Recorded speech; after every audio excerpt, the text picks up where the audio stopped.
এতিয়া মই এবাৰ ফাংচনলৈ আহিছিলোঁ, তেতিয়ালৈ আহিম বুলি ভাবিছিলোঁ ইয়ালৈ ফুৰিবলৈ, তেতিয়া কিন্তু বৰ্তমান গোটেই পানী হৈ আছিলে। তো এতিয়া অলপমান শুকালে। তো এইবাৰ আকৌ আহোঁতে মানে আগৰ ভিডিঅ' আছিলে, তো সেইটো কাৰণে মই এতিয়া দেখাই দিছোঁ আগত কেনেকুৱা পানী হৈ আছিলে আৰু এতিয়া কেনেকুৱা শুকালে বাৰু। মানুহৰ ঘৰখিনি আপোনাৰ বহুতফালে পানী হৈছিলে, তাৰপৰা আপোনাৰ এইফালে মানুহৰ চোতালতো পানী উঠিছিলে, গোটেইখিনি মানে পানী হৈ গৈছিলে আপোনাৰ। তো এতিয়া বহুতখিনি শুকালে, গৰু এয়া ৰাস্তাত বান্ধি থৈছে। আগত আহোঁতে মানে যেতিয়া আহিছিলোঁ তেতিয়া মই ভিডিঅ' বনোৱা নাছিলোঁ ব্লগ, তো এতিয়া অকণমান আগৰ সৰু ভিডিঅ' আছিলে, তো তাকেহে তাৰ লগতে অলপ বনাই দেখালোঁ আগৰ পানী কেনেকুৱা হৈছিল, তেতিয়া আহিব পৰা নাছিলোঁ ইয়াত। খেতি কৰিছোঁ বুলি এইটো আপোনাৰ এইটো দেখিছেনে, ঘৰৰ চোতালতো পানী উঠি গৈছে। এইটো আপোনাৰ ৰাস্তাটো আছিলে, ৰাস্তাটো গোটেইটো ডুবি খতম আৰু সেয়া আমাৰ মিণ্টুহঁতৰ ঘৰ।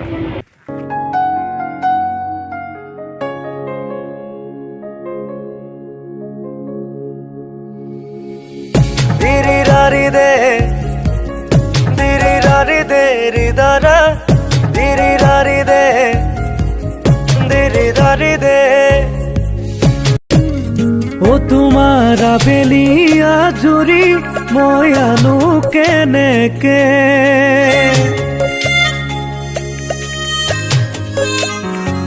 তোমাৰ অভিমান কৰিছো। জোনাইলৈ আহিলোঁ বৰ্তমান, জোনাই ইয়াত অলপ ওলাই আহিছে এইফালে।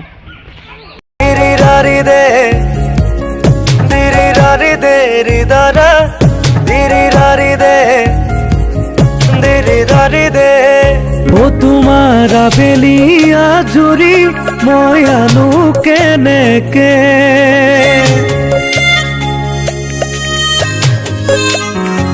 তোমাৰ অভিমান এতিয়া ক'লৈ গৈ আছো? এইটো ভাল চাপৰি। ভাল চাপৰি। অঁ নামঘৰ হয় সোণোৱাল পানৰ। গাহৰি গোলাঘাটৰ নামঘৰ। এই লাইটটো ফিটিং কৰিছা নেকি? ফেনখিনি মই ফিটিং কৰিছোঁ।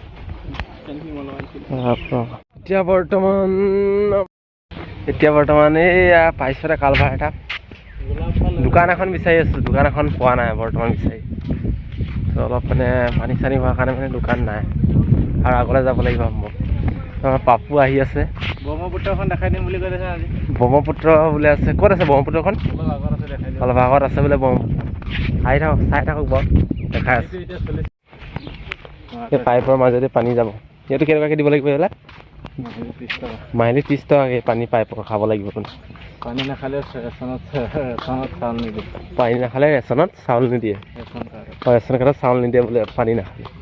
মজা দিছে চৰকাৰে সুবিধা তাৰ মাজত।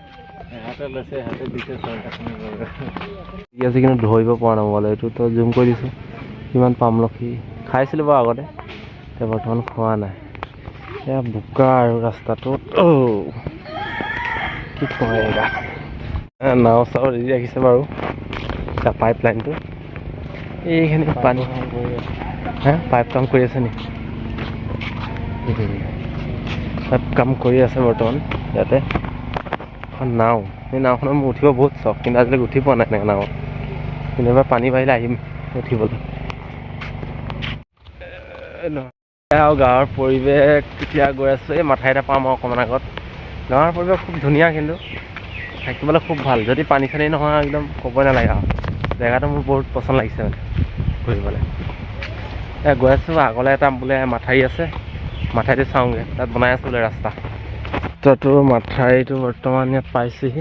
দলংখন কোনফালে আছে?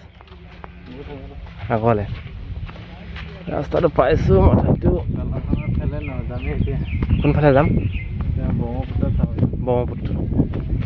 ঠিক আছে, সেই তাত থাকিলে মন্দিৰটো সেইখনত ন? এইফালে ৰাস্তা বনাই আছে, এখন জুম কৰি দেখাইছোঁ ৰাস্তাটো এইয়া বনাই আছে। তাৰপৰা গোটেইখন, এখন কি বুলি কয়? বেয়া চাপৰি। এইফালে বেয়া চাপৰি, এইফালে আৰু ৰাভা কাটনি একেলগতে আৰু মানে ইটো সিটো পানী হয়গৈ। আমাৰ পাপু আৰু মই গৈ আছোঁ এতিয়া ব্ৰহ্মপুত্ৰ চাবলৈ। ব্ৰহ্মপুত্ৰ মানে কেনেকুৱা ব্ৰহ্মপুত্ৰ? পূৰা পানী হৈ আছে নেকি? পুৰা আটাইতকৈ ডাঙৰ ব্ৰহ্মপুত্ৰখন। এই আহি আছে পিছত, এই গোলাপিনে বহুত পিছত আছে, তেনে আমি চাই আহিব পাৰিমগৈ। দেখাই দিছোঁ এই আগফালে গৈ আছোঁ। তেনে বাৰিষাত পানী হয়, মানুহৰ বাৰীখিনি ডুবি আছে।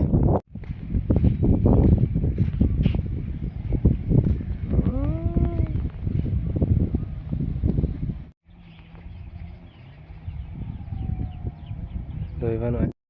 ফাইনেলি আহি দোকান এখন দেখা পাইছোঁ আৰু এই আগত আছে অকণমান, বহুত দূৰ আহিলোঁ, দোকান বিচাৰি নাপালোঁ। বৰ্তমান এতিয়া দোকান এখন বিচাৰি পাইছোঁ। দোকানখনতনো কি থাকে চাওঁগৈ বোলে, বহুত টাইমৰ মূৰত পাইছোঁ এই দেখা।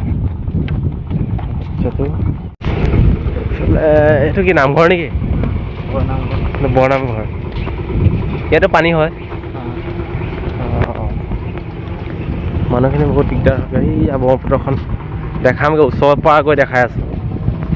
পাপু গৈ আছে আগে আগে দেই, বৰ পানী হৈ গৈছে ঘৰটোত। আহি ব্ৰহ্মপুত্ৰ পাই গ'লোঁ। আহি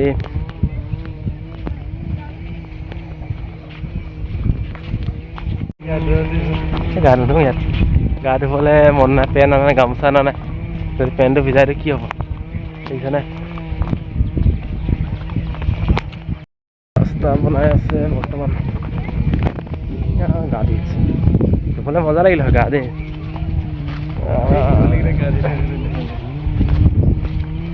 বাবাৰে ভনীয়া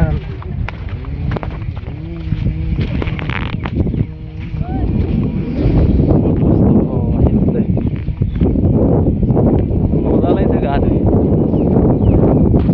এইখন ব্ৰহ্মপুত্ৰলৈ আহিছোঁ আমি, ইয়ালৈ চাব আহি আছোঁ। এয়া পাই গ'ল হেৰি জাপখন, ব্ৰহ্মপুত্ৰ লিখাই ন, ব্ৰহ্মপুত্ৰই হয়।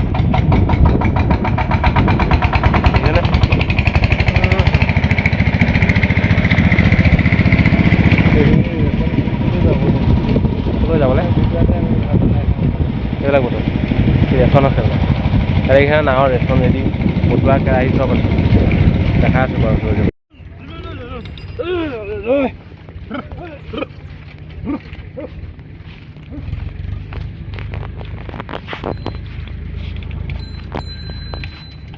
আমাৰ লক্ষীন্দৰ আহি আছে বৰ্তমান, গৰু চৰাই মেলি। লক্ষীন্দৰ ক'ৰ পৰা আহিলেগৈ? গৰু চৰাই নামটো কি আছে মই পাহৰি গ'লো অকণ। অঁ টুটু। এয়া আহিলে মানে গৰু লৈ আহিলে মানে সিহঁতৰ ইয়াত মানে পানী হোৱাৰ কাৰণে গৰু চৰাব লাগে। আমাৰ এই জেগাডোখৰ নাম হৈছে পবা। এইখন পবা জংঘল আৰু এইখন চিয়াং নদী বুলি কয় আমাৰ ইয়াত।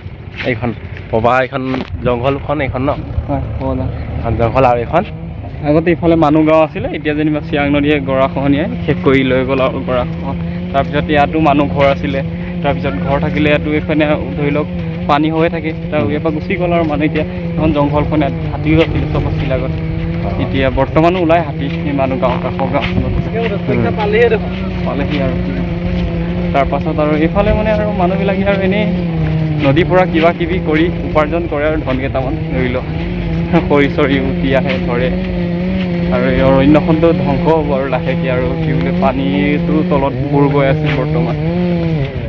কি ক'ম আৰু, মই ইমান বিশেষ ইয়াত আৰু বাৰু প্ৰবাহখন এটা কথাৰ কাৰণে বিখ্যাত বাৰু, এই মাটি কপৌ ফুলৰ বাবে। তাৰ বাহিৰে আৰু ইয়াত কি বুলি কয়, ইয়াত বিভিন্ন ধৰণৰ গছ গছনি মূল্যৱান পোৱা যায়, মূল্যৱান গছ গছনি। তাত মানুহ কি কৈছে, কাঠ কাটি আছে ন? কাঠ কাটি আছে মানে, এইবোৰ কি বুলি কয় পাহাৰৰ পৰা অনা অৰুণাচল পাচিঘাটৰ পৰা সেইবিলাক কুণ্ডাখিনি ন? নাও